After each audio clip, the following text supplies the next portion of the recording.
If you are caught ripping off the taxpayers of more than $5,000, you will be charged with a criminal offence. The deal has been finalised between the Australian government and Papua New Guinea to enter its rugby league team. The team will cost Australian taxpayers $600 million. Ripping off the taxpayers of more than $5,000. I hope you've noticed that.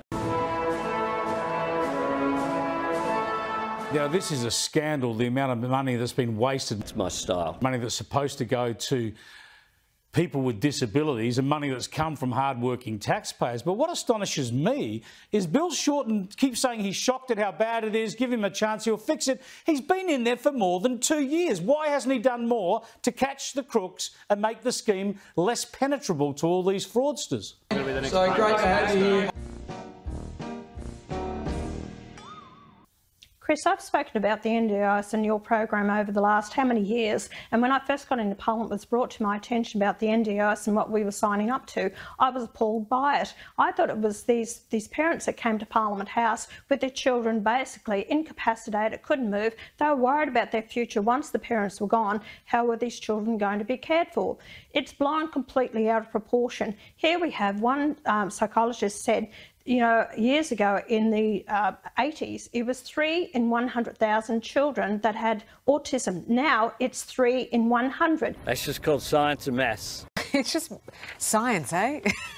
Mind-blowing, isn't it? You've got parents lining up, have to wait 6 months to get in to see these psychologists, then to get on the NDIS scheme. It's a scam. Then you've got prisoners coming out of prison. One prisoner, $1.3 million. Another prisoner, $803,000. Another prisoner, $100,000. Oh, that's to take them shopping, take them to cinema, take them, fishing. And then you've got people who actually want to go to the gym or go to the movies. Well, we'll have a carer. We pay for that. A great example of us providing cost of living relief. There's scams going on as far as people building accommodation for NDIS and people buying cars, then paid off through the NDIS. And these are the people that are supposed to be caring for them.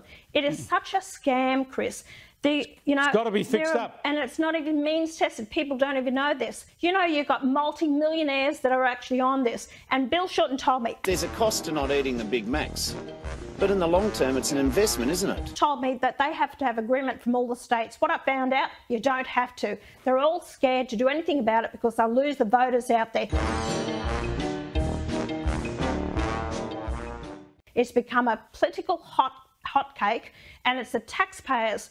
Fancy paying people to go on bloody holidays. Fancy paying people to actually have cars bought for them. It's an absolute scam until you actually rake the people over the coals. And what my policy is, if you are caught ripping off the taxpayers of more than $5,000, you will be charged with a criminal offence and you will actually be wiped off being one of these people that can provide the services for NDIS. Get rid of them. This is a modest request. Wake up, people. Stop voting for the same old that you are actually destroying your way of life. Your cost of living is escalating because you don't think what the policies are.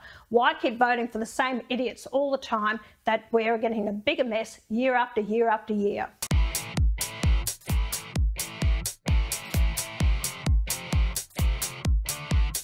Yes. And we need a better government.